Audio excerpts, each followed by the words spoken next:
We are very happy to have Mancer Matici with us. We are very honored. They're all Turkish yātrā. We are really fan of, how to say, everybody loves so much. You are like our best mother in Turkish community. So all Turkish devotees are very happy to have your wonderful association. As you said in the beginning, it's not the best, but this is very good for us. And thank you very much for accepting our proposal to give a class on humility today. And we leave it to you now. Thank you very much. Hare Krishna. Nisima Krishna Prabhu has offered me this opportunity of service. I felt obliged to connect with you all. And I'm very happy that I did so. It's a great pleasure to see you all.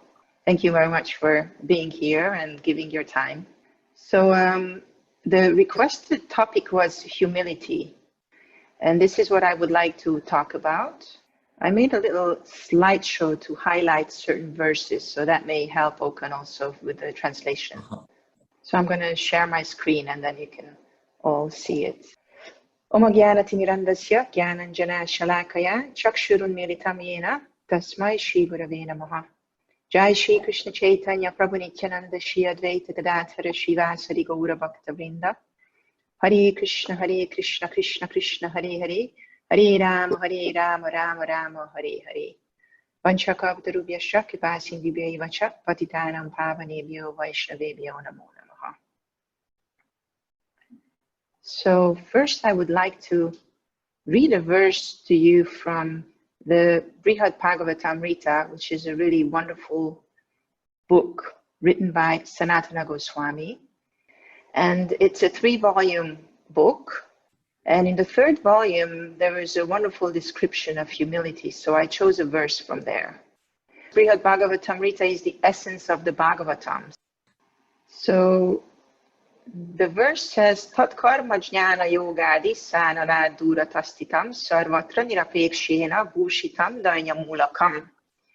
And the translation is, that loving devotional service performed in Vraja is far different from disciplines such as karma, jnana, and yoga. At every stage, it is decorated by indifference to them, and its root is dainya, utter humility.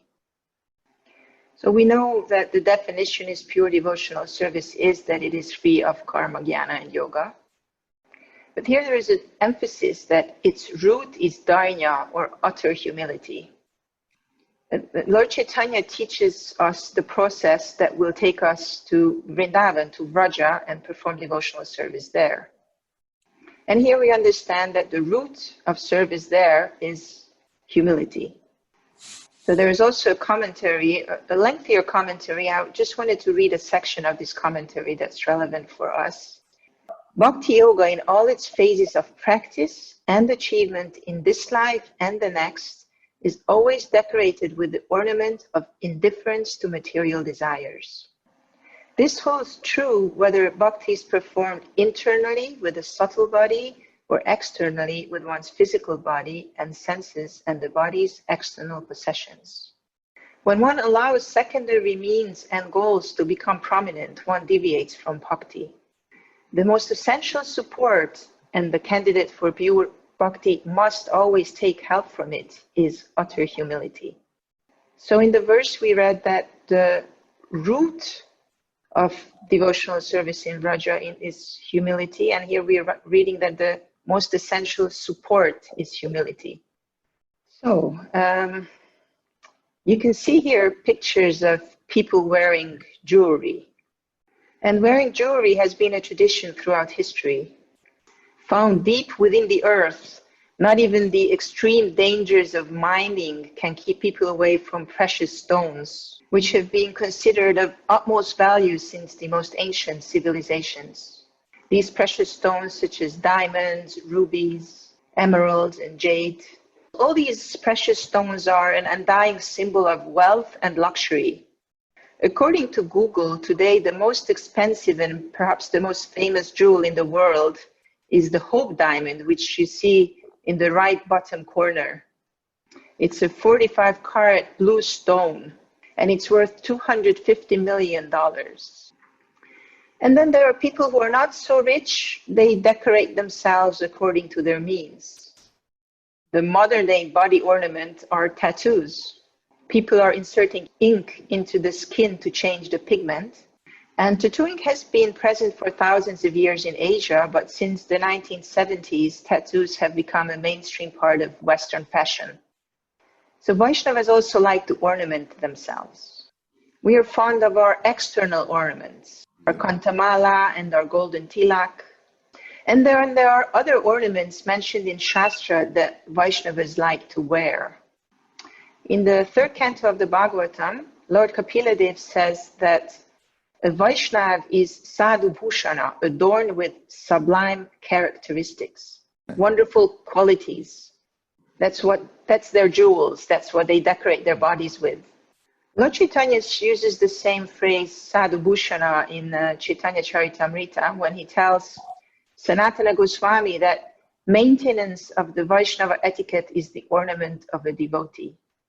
While I was looking for pictures of people with jewelry, I found a picture of a man wearing lots of gold.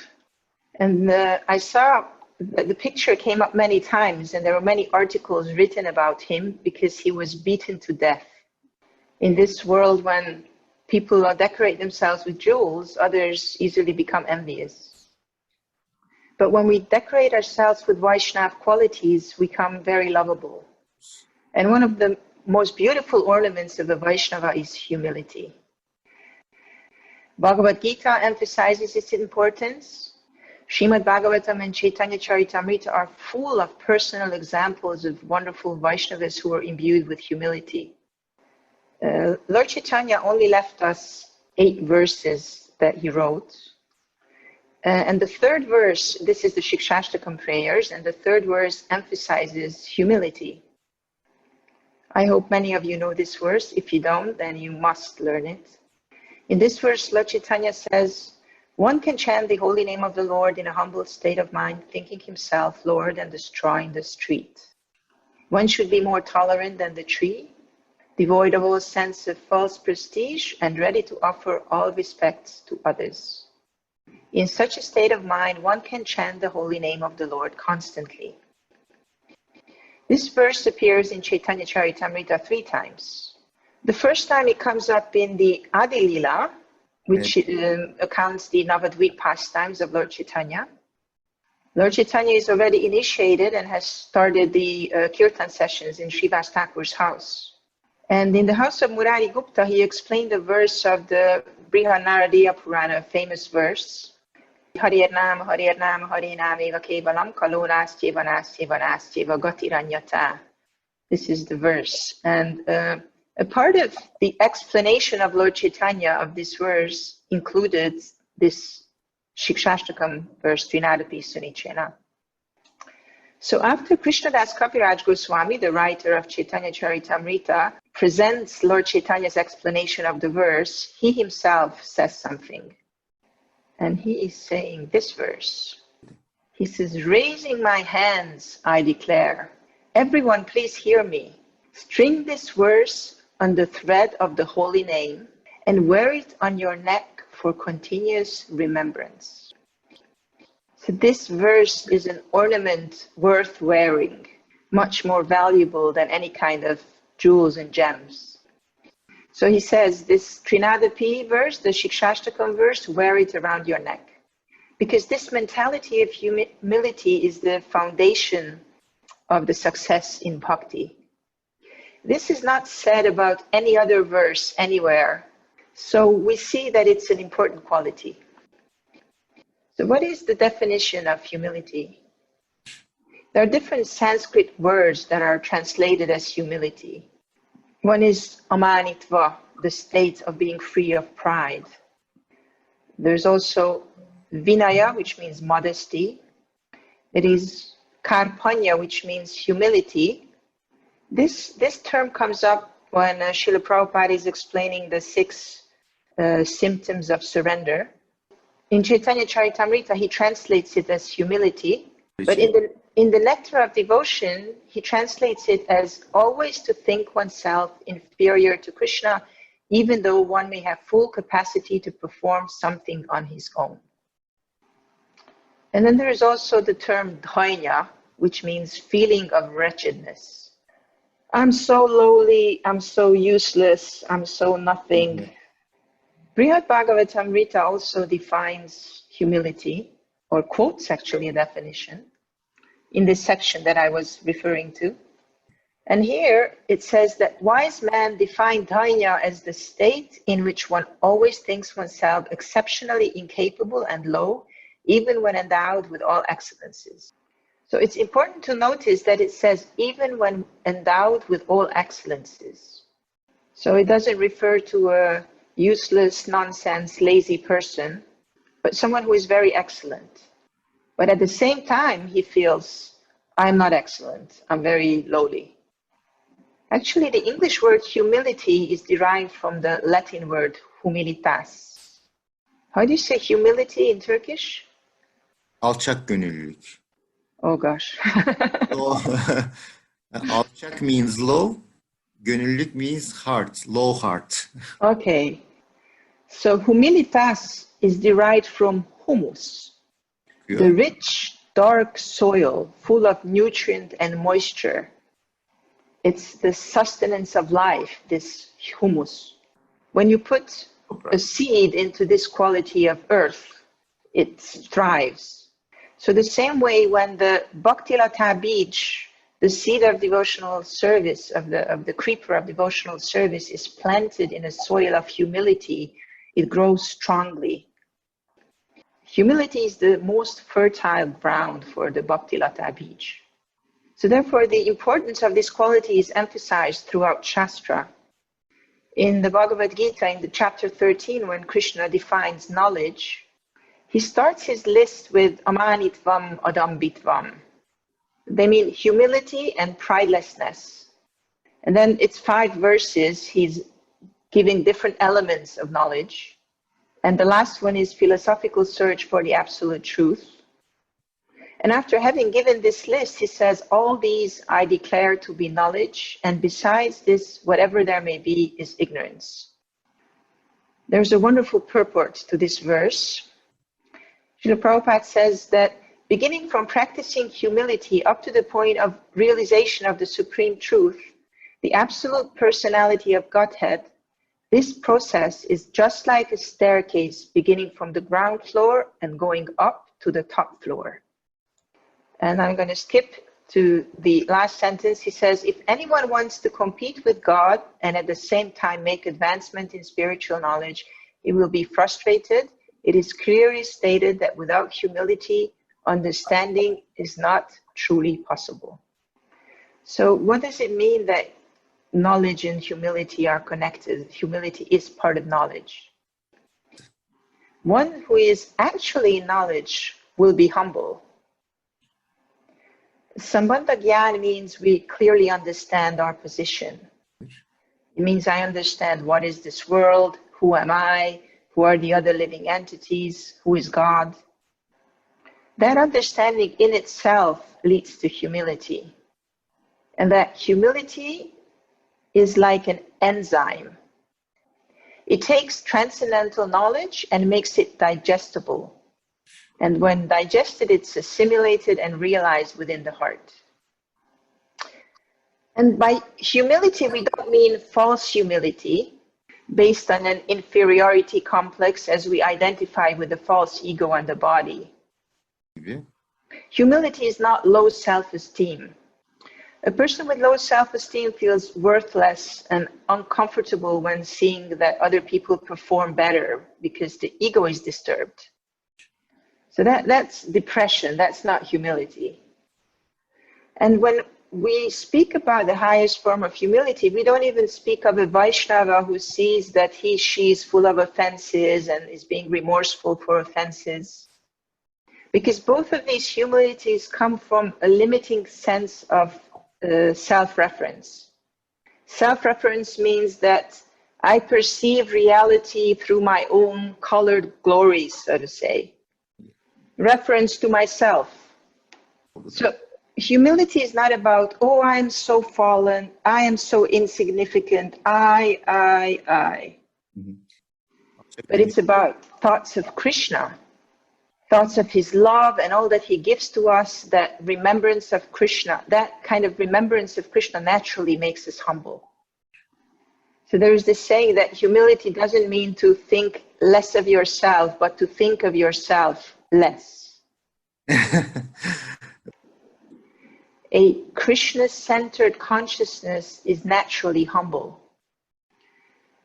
So when devotees offer their respects to their guru, it's in that mood. We think of the guru. I offer myself to the guru, and I feel insignificant because of his greatness.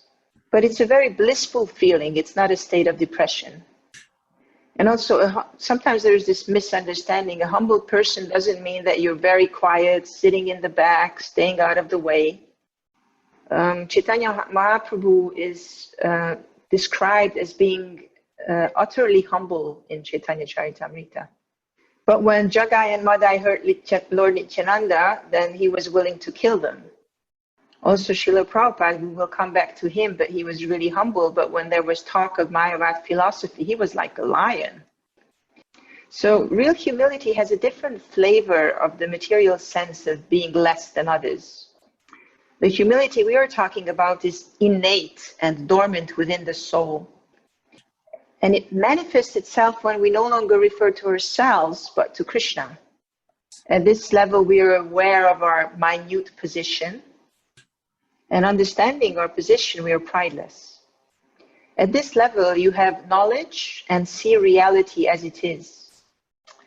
There is a Chinese definition of humility, which is humility is the vision of reality. You're no longer in illusion about the situation of the soul. So we need to get that paradigm shift. Be aware of the reality that whatever you accomplish happens by the grace of Krishna. Krishna is your strength, your ability. He gives the result of action, so he deserves the credit. So you can feel unqualified and at the same time make big plans to do something, because you're not thinking success depends on your qualification. You're simply willing to participate and allow Krishna to empower you. I don't know how many of you know the beautiful prayer Srila Prabhupada wrote upon arrival to the Boston Harbor. It's called the Markini Bhagavata Dharma. If you don't know it, please read it. It's in the database. I would like to read a section of it for you. So Prabhupada arrives to America. This is the first time he gets there, and it's very new, and he has no idea what to expect. So in this prayer, he's contemplating. He says, how will they understand the mellows of devotional service? O Lord, I'm simply praying for your mercy so that I will be able to convince them about your message. How will I make them understand this message of Krishna consciousness? I'm very unfortunate, unqualified, and the most fallen. Therefore, I am seeking your benediction so that I can convince them, for I am powerless to do so on my own. O Lord, I'm just like a puppet in your hands. So if you have brought me here to dance, then make me dance, make me dance. O Lord, make me dance as you like. I have no devotion, nor do I have any knowledge, but I have strong faith in the holy name of Krishna. Such a wonderful prayer. Prabhupada feels so insignificant and incapable, but it doesn't stop him taking on the mission of his spiritual master. When we have the understanding of being very small and Krishna being great, and we understand that his love for us and gift to us are inconceivable, then humility is naturally there. There's an example of Jagadananda Pandit in Chaitanya Lila. He was cooking for Lord Chaitanya, and when Lord Chaitanya was eating, he told him that his cooking was very wonderful. And when Jagadananda Pandit heard this, he said, I simply collect the ingredients. He who is eating has also cooked. So what we can do is contribute our God-given abilities, intelligence, strength to our service. And if we're in a Krishna-centered mentality, then one is naturally humble. We also saw how Srila Prabhupada never took any credit for his success in preaching, but always referred to his spiritual master. There's a wonderful statement. It says that if I'm not humble before what is greater than me, I am captured by what is less than me. Pride is such a lowly quality, and we just get bound by pride. Something less than us captures us. Pride actually creates an inner violence as it contradicts our essence. The soul is innately humble. And with humility come other wonderful qualities a devotee adorns oneself with, like the ability to hear and learn. Without humility, this is not possible. So there is a nice statement in Brihad Bhagavatamrita. It's in the purport, but interestingly, Sanatana Goswami wrote his own commentary to the verses of the Brihad Bhagavatamrita. So it says, humility, more than anything else, helps us achieve all success in devotional service. So the question is, how to get there? How to become humble? What do you think? Is this something you'd like to know? Yes. Okay. Yes. So also in Brihad Bhagavatamrita, verse 223 in chapter 5 in the 3rd volume says, an intelligent person should carefully cultivate speech, behavior, and thinking that fix him in utter humility, and anything that stands in the way of it, he should avoid. Very important instruction. So what does this mean? We need to read, study, observe, contemplate, and practice. Reading means we read about the meaning of humility like we're doing now. We're trying to understand the concept. And through reading, we also associate with humble devotees. So one way to become humble is to associate with humble devotees, see their example, their behavior, how they speak. We study this, we observe it, we contemplate it on it. So this association with humble devotees can happen through Shastra. There's so many wonderful examples, like Prahlad Maharaj. We see the example of Lord Chaitanya and his associates, and there are so many. And then we can do the same, associate with humble devotees of the contemporary devotees. We should be drawn to humble devotees and see how they act and speak. Of course, the highest embodiment of humility are the gopis of Vrindavan. The second thing is reading and memorizing prayers of the acharyas that express humility, and through that, imbibing their mood. When we associate with devotees, all we can see is what they do and how they speak. When we read their prayers, we can associate with their thoughts. And these prayers are affecting us when we hear them. As I mentioned, one of my favorite prayers is the one Prabhupada wrote when he arrived to the Boston Harbor. We read some part of it. In another part, it says, "My dear Lord Krishna, you are so kind upon this useless soul, but I do not know why you have brought me here. Now you can do whatever you like with me." And then he signs it by saying, "Signed, the most unfortunate, insignificant beggar." There are also the wonderful songs of Srila Bhaktivinoda Thakur, in which he expresses this sense of dainya, feeling wretched, especially in his prayers called the Sharanagati. The next thing we can do is act humble. By acting, you're imbibing. When you act humble, you are influenced by that feeling of humility. So the acharyas recommend that you dress yourself in respect even if you do not feel it. Do this not as an act of hypocrisy, but because you want to be respectful. You don't feel it, but you act as if you would be respectful. You pay your obeisances, they're external forms of respect. There's also this saying, if you're not enthusiastic, fake it. If you do as if you would be enthusiastic, you will become enthusiastic. And this way, the seed of respect will grow in your heart, go into a real plant. And the last one is ask Krishna for his help. You can pray, I'd like to be humble. I understand it's important. Please help me. So these are a few suggestions. There are many ways we can approach humility, and there are many things that can be done, but this is as much as I could fit into one session. And there's just one last point I'd like to make, if I may, which is that humility and prema are inseparable. Prema is our goal, love of God, but it's impossible to attain prema without humility. Also in Brihad Bhagavatamrita, it is said that dainya, or humility, appears in degrees of excellence. So this means someone may have a little humility, someone may have more and more and more and more.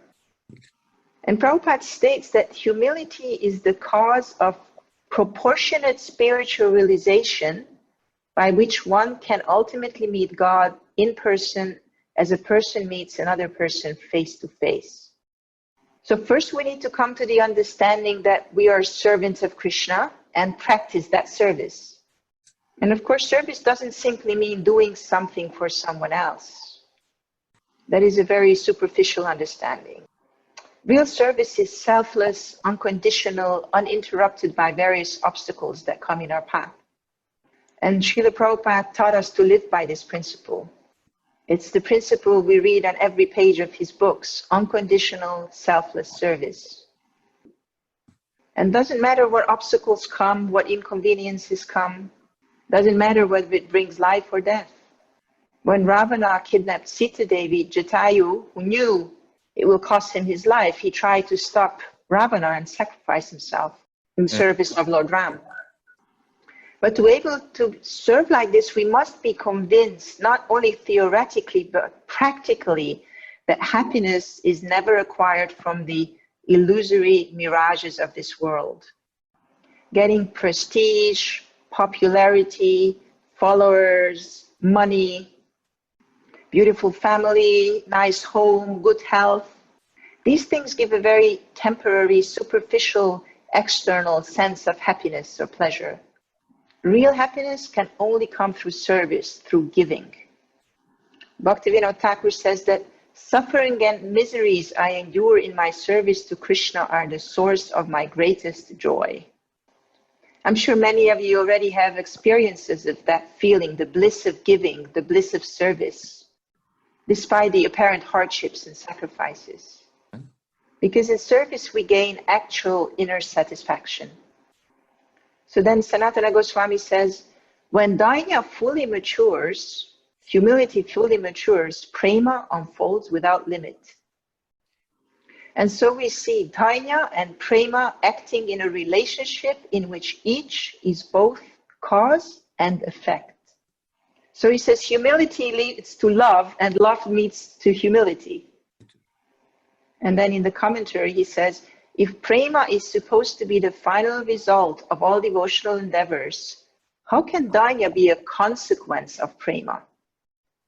And then he says, in answer, yes, prema is the final goal, but dainya, or humility, is not altogether different from prema.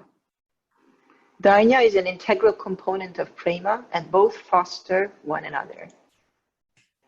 So I think these are really wonderful thoughts of Sanatana Goswami about the connection between love of God and humility. And I'm going to stop here. I'm already a little over time. My apology.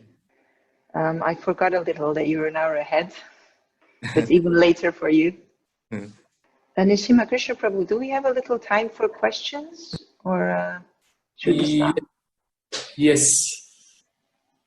Şimdi Yes. için ufak bir zamanımız var. We have some time. Yeah. If they have questions, devotees have questions. If we have time, we have time. I'm good. If you're okay, if you have any questions or thoughts or points you really like that you'd like to repeat. I'm sure questions. You have listed several things which creates humility.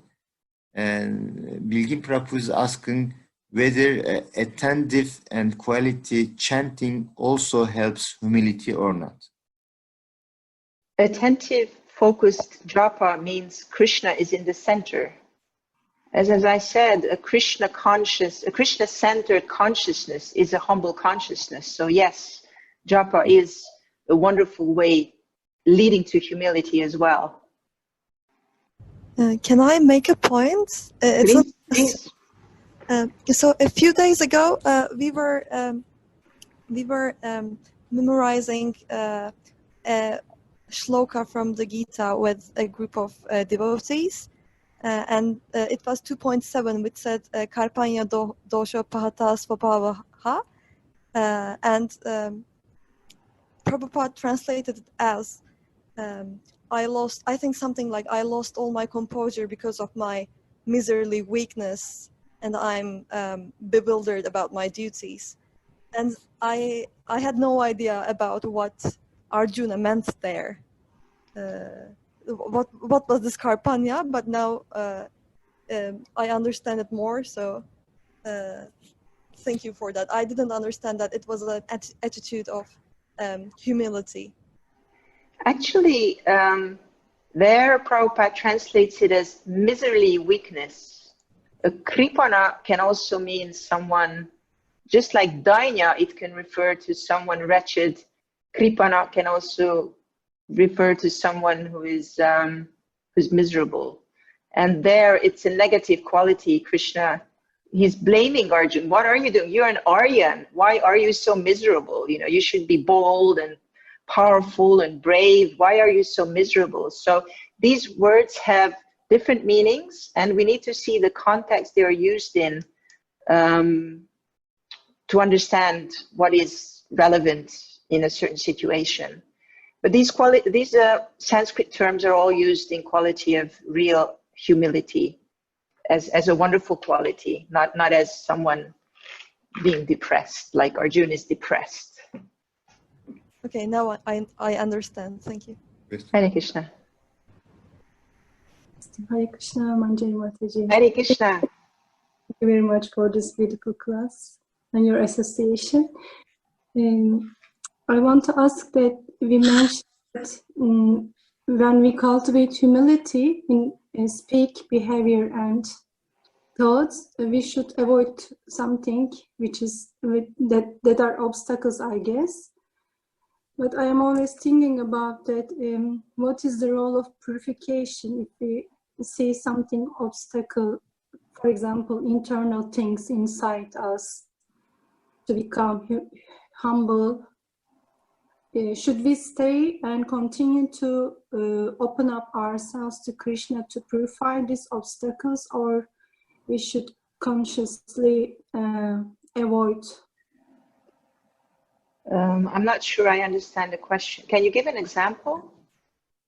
I mean, some obstacles may be creating, developing humility in us. Mm-hmm. For example, maybe we can find us like proud when we are doing something. So should we open up ourselves to Krishna that when I'm doing this, I am a little bit proud, and please purify this obstacle, or we should avoid the situation, like seeing it like a dangerous thing, you know, something like that. Yes, we see examples of both among Vaishnavas. Vaishnavas are introspective. We have to see what's going on in my heart so that I can work on myself. So yes, when we notice that we become proud in a certain situation, that's a very good thing that we at least notice. And then we can contemplate what's wrong. What is the illusion I am in? Because when there is sambandha gyan, when I have clear knowledge of who I am, I cannot become proud. So it's like a signal to us when we notice we become proud, that our identity as a servant is not strong enough yet. We still think, oh, I am worth something. So we can turn to study. Study means reading scripture, which helps us understand that we are so insignificant. Maybe you remember the example. I really like the example of a typical sannyasi example my Guru Maharaj gave in the Turkish camp this summer, last summer. He said, we are in a prison and we're just happy. I have a mobile phone. I can call my other cellmate. Maybe you remember he took this example really far, that we're just prisoners in a jail. So what is there to be proud of? This thing that we are forced to wear, this physical body, is so humiliating. We need to go to the bathroom and associate with these disgusting substances. Being in the material world is a very humiliating situation. There's nothing to be proud of. So when we notice we are proud, we can contemplate, better understand our position. Sometimes we think, I am the best because I'm the best in the room. Even I can be in a room full of people who cannot sing and think, I am the best singer. But if I would go into the next room where there are wonderful singers, then I would be really ashamed of myself. So if you're in a room where you feel proud, go to a next room where you'll feel humble. And then, of course, besides study and the experiences, there's always chanting the holy name. As Bilgin beautifully pointed out, chanting Hare Krishna will make us humble if we do it the right way. So there is adjustment and there is purification and there is study. And if we keep practicing, it will lead to a result. We just have to keep practicing. Sometimes we make a fool of ourselves by becoming proud. And when we realize this, then we become ashamed. And then we want to stay away from devotees because we are ashamed. So never fall into this trap. Just stay and keep practicing, and it will lead to a result. Is this okay? Thank you very much. Hare Krishna. Hare Krishna. Any other question or comment? Thank you very much for this wonderful class. I just wanted to ask, when we explained that from Brihad Bhagavad Gita and this verse that wise men define actually dainya as a state in which one always thinks oneself exceptionally incapable and low even when endowed with all excellence. This reminded me the example of Arjuna when he was coming back from Dwaraka, when he was challenged with cowherd men with sticks and he couldn't defeat them. And then in this moment he was thinking that all my power was actually coming from Krishna, and Krishna is not there, and now I'm not even able to overcome cowherd men with sticks. And this was how he was explaining to Yudhishthira Maharaj about the situation, and all was actually a mercy, and all the empowerment actually came from Krishna for all these wonderful deeds what he did. So he was reminding himself all this, and then he was very much pacified, remembering Krishna. When I think of the situation, his mood is actually the way how we describe it, like fitting perfectly. But I couldn't understand the situation actually so good. How he really came to lose all his excellences, because he's been glorified all throughout the Mahabharata and Bhagavad Gita as the best man among men, or for his exceptional capabilities. How come that he loses all this all of a sudden? Is it because this should be spoken out in this way, and to show us that actually all come from Krishna, or for his own realization? I couldn't get the essence of this thing. If you can explore in this, I would be very happy. Thank you. This is a very wonderful question. Krishna says in the Bhagavad Gita, in the 7th chapter, he tells Arjuna that Aham Paurusham Rishu, I am the ability in man. He's the source of all our abilities, also our intelligence, our wealth, everything that we possess. so-called possess is actually Krishna's. We come into this world as naked babies, without any ability or any intelligence. And according to his plan, Krishna blesses all of us according to our karma, or as devotees, according to his will to engage us, he blesses us with different things.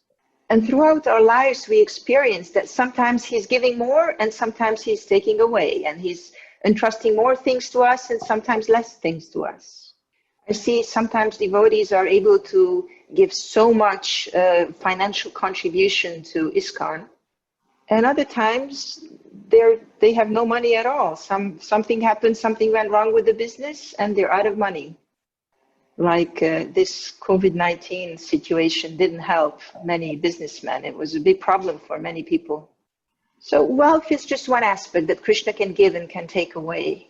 We can experience this in other things. Sometimes we feel really sheltered and protected by certain individuals. Krishna sends them into our lives to take care of us, and then maybe one day they just disappear, we lose them. So we're all familiar with this, Krishna is giving and taking. So it's important to be detached. Whatever Krishna gives, as long as I have it, I use it in his service, but I'm not attached to it. Today I heard a wonderful talk by a lady called Krishnanandini Devi Dasi. I don't know her. This is the first time I heard her speak. But someone drew my attention to a talk she gave. She's a senior disciple of Srila Prabhupada, and she's terminally ill, getting ready to die, to leave her body. A very special lady. Her husband is a Muslim. They raised 10 children together.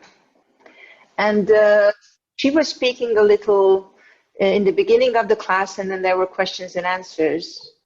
And someone asked, what is it something that she would like to share that she learned from her situation of coming closer to death? And she said something wonderful. This is what she said. Krishna is a person. He loves me. And whatever situation I am in, he arranged for me as his act of love. It's just a sutra, but it's so deep and wonderful. It's something we can constantly contemplate on to get that paradigm shift and have a right position in our relationship with the Lord. So Arjuna, he lost his power. This lady is about to lose her physical body and her family and everyone she loved and cared about. So what makes her happy is remembering that whatever happens is Krishna's act of love. Whether we're given or whether something's taken away, if we are convinced that it's Krishna's act of love, will just be blissful. So throughout our lives, when Krishna puts us in different situations of giving and taking and happiness and distress, and all this is just to churn our hearts, that there's nothing else left, just love for him. And when he does one thing, it's very difficult to explain, why did Krishna do this? There's no point in asking.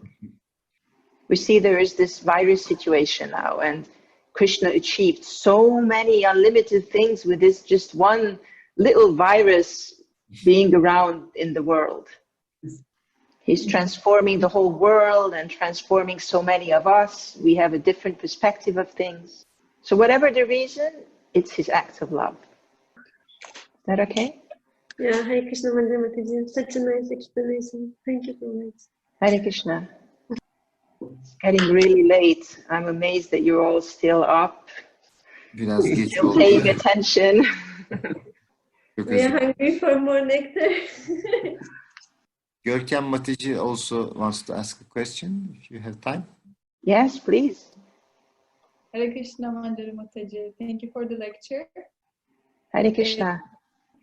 So my question is basically based on the discrimination, like my discrimination or my perspective of spiritual life and material life, because when we think about or talk about this humility, I take it as something spiritual. And I recently listened to this story of Jagai and Madai, and I found out that they were so bad, too bad, and they were just checking the Manu Samhita to see what sin to commit because they were that bad. Mm. But then in the end, with the mercy, they became very humble, and people around them, they didn't accept Jagai and Madai, and they were just saying, you did this before, I cannot trust you, I cannot believe you. And they were just saying, you're right, we did very bad things. And they were just like that. And when I think about this story, I cannot comprehend how it may apply to this today's world. Like how, because there's no diplomacy in that. Like they just say, okay, I deserved it, and that's it. They cannot, or they didn't do anything to make it in another way. They just accepted it. And I'm thinking how to apply it to today's world, how to be humble. I don't know, working in a capitalist company. Okay, I understand. So please let me try to express what I understood from your question. If we are humble in the modern material world, people may take advantage of it. So it doesn't seem so beneficial to be humble in a material environment. Is that what you're expressing? In a way, yes, I can say so. But also, I think this is the limitation in my mind, because I cannot imagine how humble we can be in this today's world. Material relationships. Mm-hmm. So Vaishnav qualities are to be taken in relation to other Vaishnav qualities. Humility doesn't stand on its own. A Vaishnav recognizes that his body is Krishna's and it is to be protected as his property. So it's not like someone wants to hurt me or take advantage of me and I'm humble and I let them. The way our consciousness is whether we are among Vaishnavas or among material-minded people, we have the same consciousness. If we are Krishna conscious, we can function in any environment. So our humility is that we understand and acknowledge the authority of Vedic teachers. We respect all living beings, but we do not tolerate offenses to other Vaishnavas, and we do not tolerate offenses to Krishna's property. So as I gave the example, Prabhupada was sometimes like a lion. He wasn't just, yes, please, sir, whatever you want. You know, he was very fixed in following the principles and the value system he inherited from our Guru Parampara. And whatever environment he was in, he lived accordingly. But he was extremely respectful to other living beings and very compassionate towards them, not indifferent of their qualifications. So humility is possible even among materially inclined people. Like the personality I have the most opportunity to observe and drink in their humility and interaction with non-devotees is my spiritual master.